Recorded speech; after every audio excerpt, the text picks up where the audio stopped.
హరే కృష్ణ 108 శ్లోకాల యజ్ఞంలో భాగంగా 79వ శ్లోకం. మచ్చిత్తామద్గత ప్రాణాః బోధయంతః పరస్పరం కథయంతశ్చ మాం నిత్యం తుష్యంతి చ రమంతి చ.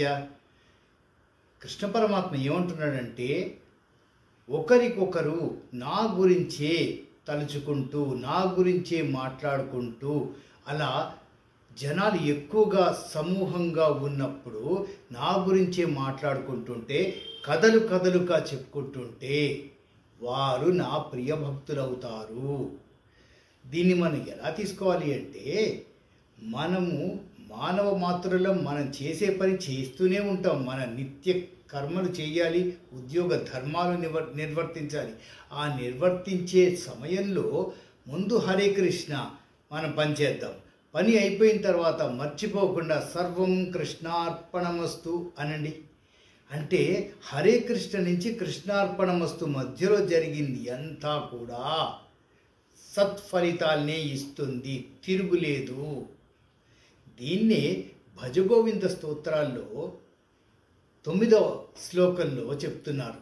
సత్సంగత్వే నిస్సంగత్వం, నిస్సంగత్వే నిర్మోహత్వం, నిర్మోహత్వే నిశ్చలతత్వం, నిశ్చలతత్వే జీవన్ముక్తి.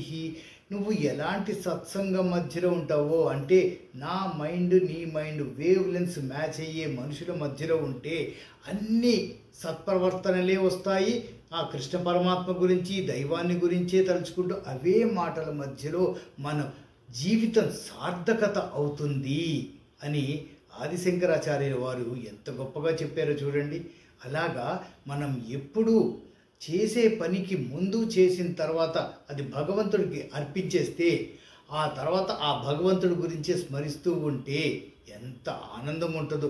జీవితం ధన్యమైపోతుంది, ముక్తి గ్యారంటీడ్ అంటున్నారు శ్రీకృష్ణ పరమాత్మ.